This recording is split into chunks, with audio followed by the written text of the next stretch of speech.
Good day, students. In this clip, we're going to be going over how to graph a polar curve manually and electronically. One of my subscribers requested for this problem specifically, so that's why I'm going to go over it right now. So the problem we're going to do is as follows. We are going to graph, I'm going to write down the instructions. We're going to graph um, the polar function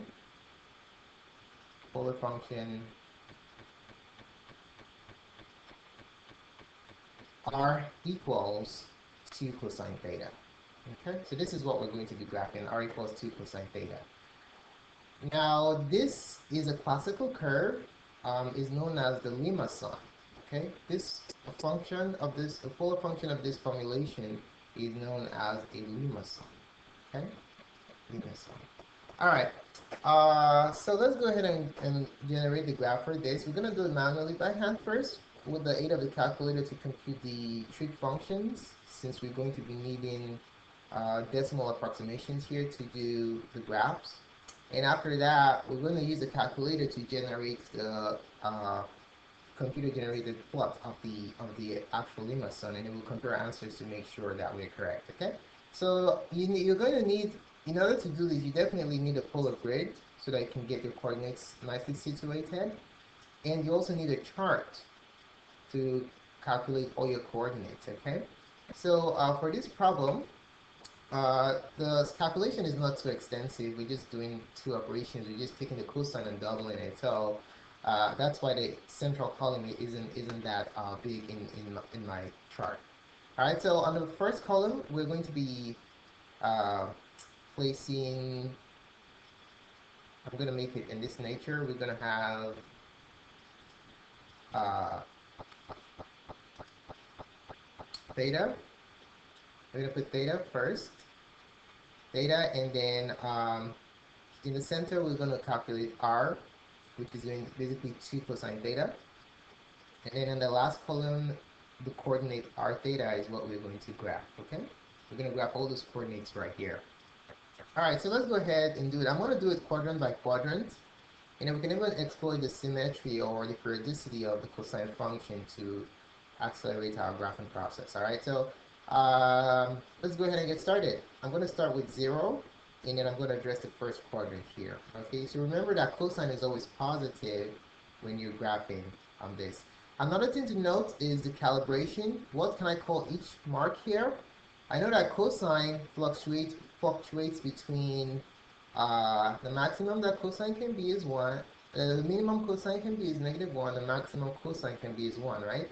Since we're doubling this extremes, I know that the smallest possible output I will get in this function, in this result, is -2, and the maximum I can get is 2, okay? So when I'm calibrating here, I have 10 tick marks, so I'm going to make 10 tick marks 2, which basically means that every tick is going to be 2 over 10 or 0.2. Okay, so basically this is 2, right? And 1, 2, 3, 4, 5, this is 1. And then everyone, this is going to be 1.2, and you get the drill. So 0.2, 0.2, 0.4, 0.6, yeah, 0.2, 0.4, 0.6, 0.8, 1, 1.2, 1.4, 1.6, 1.8. All right, so that's how we're going to do it. We're going to go by 0.2s. If you have a bigger grid, then you can make everyone 0.1, okay? So I'm just keeping that in mind. So this is 2, going back here, this is -2. All right, and if I go 1, 2, 3, 4, 5, that's -1. All right. Okay, let's do this. Okay, yeah, the same process applies to the y-axis too. Okay, we're going up 1, 2, 3, 4, 5. That's 1. And then 1, 2, 3, 4, 5, that's 2. Okay, remember, I'm just using the extremes to make sure that all my points falling within this grid. All right, so let's get started. We're going to do quadrant 1, graph it, and then go to quadrant 2 and go on like that. So you're going to use the angles that are provided here. I'm going to be using my degree measure because it's easier to compute with a calculator. So we're going to use 0, 30, 30 degrees, 45, 60, 90. All right, where on earth did I get all these values from? Here, 0 degrees, 30, 45, 60, 90. I want to find out the points that generate in my first quadrant of my radial rotation. I want to see where the r's are going to be. Okay, so to get my first part, I'm going to have r equals 2 cosine 0. Cosine 0, we know, is 1. So 2 times 1 is just 2. Okay, and then the next one, we're going to have 2 times cosine 30. All right, so let's use a calculator to do this real quick. When you're doing this in your calculator, you want to make sure that your calculator is in degree angular measure, or else you're going to get wrong answers. So I'm in degree, which is good. Now I'm going to start computing these ones, okay? So I'm going to do 2 cosine 30. With that, enter is 1.732. I'm going to round it up to just 2 decimal places because that's all I can do here. I'm in 1 decimal place, so we're going to make it 1.7. All right, so 1.7, 1.7. Oh yeah, and this point right here, this point r theta, r is 2, theta is 0. And then for this one, r is 1.7, theta is 30. Okay? Alright, moving along. For the next one, we're going to have r equals 2 cosine 45. Alright, what's 2 cosine 45? We calculate that in our calculator. 2 cosine 45, enter. 1.4. We're going to use 1.4 here, okay? So for this one, we have 1.4. So r is 1.4, theta is 45. Alright, now for 60, we're going to do r equals 2 cosine 60. Alright, plug that in our calculator. 2 cosine 60. And it's 1, because cosine 60 is 1/2. So 2 cosine 60 is just 1.0, which is 1. Okay, so our coordinates is going to be 1, comma, r is 1, theta is 60, 1 comma 60, r theta. Alright, and then for the end of the first quadrant, r is equal to 2 cosine 90 degrees. We know what cosine 90 is. Cosine 90 is 0, so 2 cosine 90, or pi over 2, is 0. Alright, so this one is 0. Okay, so that's basically that for the first quadrant. So we're going to have r as 0, comma 90. Okay, so let's go ahead and graph these points and then we'll move on to the next coordinate. Okay, so these are all positives. So for 0, from the first point, let me use my green. 2, 0 is going to be, graph the radius first. The radius is 2, so that means you're going to go 2 units out, which is here, and no rotation, so there goes your first point. Okay, for 30 degrees, 1.7, and 30 degrees. So we're on the 30 degrees radius, okay? This radial line right here, and we're going 1.7 degrees out because it's positive. This is 1, 1.2, 1.3, 1, 1.2, 1.4, 1.6, 1.8. 1.7 is dead in the center, between 1.6 and 1.8. Okay, so there goes this point. Okay, so we have this done, this done. Next one is 1.4 on 45 degrees. So on the 45 degree line, right here, we're going to go 1.4 out, okay? So since this is 1, 1.2, 1.4, bam, there you have your point. All right, done. And then for 60 degrees, 1 and 60, we're on 60 degree line. We're just going to go 1 unit out. So it's basically 1, 2, 3, 4, 5. Bam, there goes your point. And then last but not the least is 90 degrees. For 90 degrees is 0 and 90. So 0 means you go out, you don't go anywhere, and 90 degrees rotation, you're just going to stay right at the point. Okay? So there goes your first set of points. Alright, now we're going to move on to the next coordinate. Alright, so now we're going to go on. We're going to do 120, 135, 150, and 180. Alright, so let's put that in. Scroll down a little bit. We have 120, 135, 150, and 180. These are all degree measures, okay? So we're going to look for r here. R is equal to 2 cosine 120. Let me just write them down so I can calculate all of them at once. R equals 2 cosine 135. R equals 2 cosine 150. And R equals 2 cosine 180. Okay? Alright, I'm going to enter all of this in the calculator, and then I'm going to write them down, alright? Alright, let's do this. So, first one is cosine 120. So, 2 cosine 120, enter, is negative 1. 2 cosine 135 is negative 1. We're going to use negative 1.4, okay? And then 2 cosine 150. 2 cosine 150 is negative 1.7. So let me write them down. Let's see. Negative 1, negative 1, negative 1.4, and negative 1.7. All right, so negative 1, negative 1.4, negative 1.7. All right, so our theta is going to be, oh, wait a minute. I made a mistake. Let's see. Yes, I'm right. Okay, negative, yeah, negative 1.7. All right, let me do the last one. 2 cosine 180.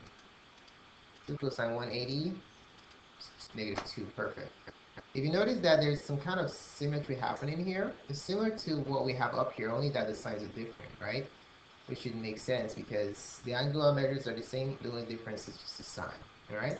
So in this case, we're going to have r theta, negative 1, comma 120. And in this one, negative 1.4, comma 135. And then this one is negative 1.7, comma 150. And then this is negative 2, comma 180. All right, let's go ahead and graph these points, and then we'll move on to the next quadrant. All right, so starting with 120 is negative 1 and 120. All right, so we have a negative radius here, so we've got to be careful about that. When you have a negative radius, what you do is you basically find a positive angular measure of this, and you're going to do a reflection along the radius to find where the point is. Okay, so what I'm going to do, I'm going to first of all look for the positive 1. I'm going to look for the point 1 comma 120, and then I'm going to reflect along the radius to find where this point is. Okay, so where is 1 and 120? So this is 1. Rotate. Bam. This is 1 and 120. Let me put it in blue. 1 and 120 is right here. But since the radius is negative, that means I have to reflect radially. Since I went 5 units here, I'll have to reflect along this line 5 units straight down. 1, 2, 3, 4, 5. All right, so anytime you have a negative reflection, anytime you have a negative radius, you're going to do a reflection along the radius, okay? So 1, 2, 3, 4, 5. All right, so this point right here is 1 comma 120. This one is negative 1 comma 120. All right, so that's the same procedure I'm going to be using for the next point. All right, so let's graph the next one. Next one is negative 1.4 comma 135. I'm going to look for 1.4 and 135 first. So this is negative 1 and 135. I mean 1.4 is, this is 1, 1.2, 1.4 right there. Since the radius is negative, I'm going to reflect radially to the other side. So that straight along this line, I'm just going to come straight down. This is 1.2.4 down right there. Okay, now let's move on to the next one, negative 1.7 and 150. So for that one, we're going to find 1.7 and 150 first. This is 150. This is 1.6. I mean, this is 1.4, 1.6. 1.8, 1.7 is right in the center. So what I'm going to do is along this 150 line, I'm going to reflect straight down to somewhere here, and that will be negative 1.7 comma 150. Remember, negative radius means a reflection along the radius. Okay, bam, right there. Last but not least is negative 2 and 180. So we're going to look for 2 and 180. 2 and 180 is right here. Since the radius is negative, we're going to reflect straight along this line. And that's going to take me right over here, down. Okay? So there you have it. You have an enclosed region. All right, done with the first first two quadrants. Now we're going to move on to the third quadrant. All right, so for that one, we're going to have 210. 210, 225, 240, and 270. All right, let's do this. So I'm gonna plug everything in the calculator. Well, probably three at a time because of the size of my calculator. So r equals 2 cosine 210, r equals 2 cosine 225, r equals 2 cosine 240, and r equals 2 cosine 270. Okay. All right, let's go ahead and graph them and see how it looks like. So we're gonna have 2 cosine 210, enter 2 cosine 225, 2 cosine 240. Okay, let me write these down before I lose track of what I'm doing. So negative 1.7, negative 1.4, and negative 1. All right, so negative 1.7, negative 1.4. Oh boy, I forgot. Negative 1.7, negative 1.4, negative 1, okay? And, uh, and negative 1, okay? All right, negative 1. Let's do the last one, which is 270. So 2 cosine 270 is 0. So this is going to be 0 equals 0. All right, so if I put the pairs together, I'm going to have negative 1.7 r radius 210, and over here r negative 1.4 and 225, and then here I'll have negative 1 and 240, and then I'll have 0 and 270. Okay, almost there. All right, so let's go ahead and graph these points starting from 210. So 210 we have negative 1.7 and 210. So 1.7 and 210, 1.7 and 210 is going to be right here. So we'll be looking at 1.7 and 210. I'm going to do the positive first and then apply the reflection. Okay, 1.7 and 210. This is 210. This is 1.2, 4, 6, 8, 7 is right here. So when the radius is negative, you reflect along the line and it's going to take you right here down. All right, so what we have is we have an overlap. It overlaps with this point right here. Okay, so that is 2 points in one, having an overlap. Now 1.4 and 225, let's find a positive first. 1.4 and 225, this is 225 right here. So I'm going to look for the 1.4 line. This is 1.2.4. Okay, if I reflect along this line, straight down right here, I'm going to overlap on that point right here. So we're having another overlapping situation. Okay, so this point right here is also negative 1.4 and 225. All right, negative 1 and 240, where on earth is that? We're going to look for the positive one first. 1 and 240, 1 and 240 is right here. So what I'm going to do is I'm going to apply my reflection rule, which is just a straight reflection along the line, the same number of units down. So since we're down 1 unit, we're going to go up 1 unit. So we're going to go up 1 unit. And you're going to end up right here, there, like that. So we have an overlap again. All right. 0 and 270, where is 0 and 270 right here? If you rotate 270, stay there. So you still right there, you have an overlap. Okay?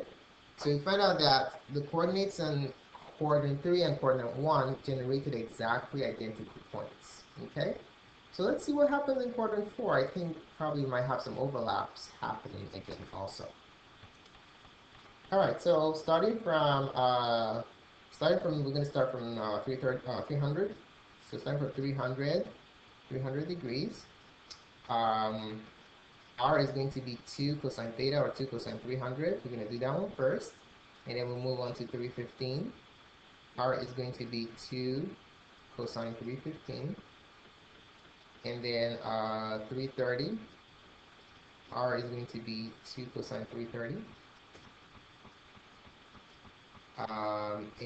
Last but not the least is 360, but 360 is overlaps with 0, so we don't need to bother doing that because 0 and 360 are coterminal, okay? All right, so let's go ahead and do it. Try the calculators. Clear the screen. 2 cosine 300 enter to cosine 315, enter to cosine 330, enter. Okay, so we have 1, 1.4, 1.7. All right, so let's graph it. 1, 1.4, 1.7. Put that down. 1, 1.4, and 1.7. All right, so we're going to use coordinates r theta 1, 300, 1.4, 315, and then 1.7, 330. Okay, let's go ahead and grab this point. So we're going to do the, oh yeah, they're all positive, so we don't need, there are no reflections here, all right? So let's do it. 1 and 300, this is 301 right here, overlaps with the other coordinate. 1.4 and 315, this is a 315 line, so if I go 1.2.4, it overlaps with that right there. And last but not the least is 1.7 and 330. This is a 330 line. 1.7 is right between 1.6 and 1.8. So, damn, there you have it. Okay? And then 360 is coterminal with 0. So, there you have it. So, if I connect these dots right here, that's going to basically give me my graph. So, the graph of the limacon is going to be something like this. I'm going to try my best here. Try to mess this up. The more points you have, the more accurate your graph is going to look, okay? Fewer points, the less accurate it's going to be. Remember, this is not a sketch, it's not a perfect graph, it's just a sketch of what the curve looks like, okay? So please pardon my graffiti. Oh boy. Alright, there you have it. Okay, so there is a graph of your limacon. Okay? Alright, let me show you how to do this with a calculator, just to show you that my answer is correct. So when you're using a calculator to do this, first thing you want to do is you want to go to your mode, and on the function menu, you want to select polar, P-O-L, okay, because we're generating polar curves here. When you have polar highlighted, you press enter, and it gives you the polar selection menu, alright? Now you're going to press Y. When you're in the polar mode, Y automatically becomes R, because your functions are written in terms of R, okay? So R equals whatever. All right, so now we're going to enter the original problem, which is 2 cosine theta, okay? When you're in the polar function, polar mode, this button assumes the value theta, okay? When you're in parametric, it's t, function x, and sequential, you have n. But we're in polar right now, so this button is going to become theta. So you see this button right here, that's what you press for your variable. Close it, press enter, and now we're gonna graph. Hit graph button, and let's see. Nothing showed up, so what's going on here? Let's see. Alright, so I don't have any of the graphs. Oh, wait a minute. So they have the graph. So what you have to do in order for the graph to show up is just go to mode and put it in radian, okay? Enter, make sure it's in radian mode, and then your graph will come up, okay? So let's do that again. Let me take this out. There's no graph. If I put 2 cosine theta, and if my mode were in degrees, it doesn't generate any graph for me because the function, the calculations here are done in radians. So we need to change the mode to radian mode. Enter, enter, wait, enter, and then graph, and there you have it. Okay, so you can zoom in. Let's just zoom in a little bit. Zoom in, or let's use a zoom box. That's much more accurate. So we're gonna make a zoom box so you can really have a close-in view of what the graph looks like, okay? You can clearly see that our answer is correct, but I'm just trying to zoom in so you can have a better picture of what it looks like. You see that? Perfect. See how it's centered around there and how it goes up to 1? This one is slightly skewed because it's not a square zoom, unlike this. This is like stretched out somewhat, alright? So let me zoom square. Zoom 5. You see how it's like a circle. So this, here goes your limacon, alright? So there you have it. So thanks so much for taking the time to watch this video. Please subscribe to my videos if you like it, and you can share it with your friends. You can also request videos just as someone did to make me make this video right now. And other videos can be found on marketserve.com. Thanks again and have a wonderful day.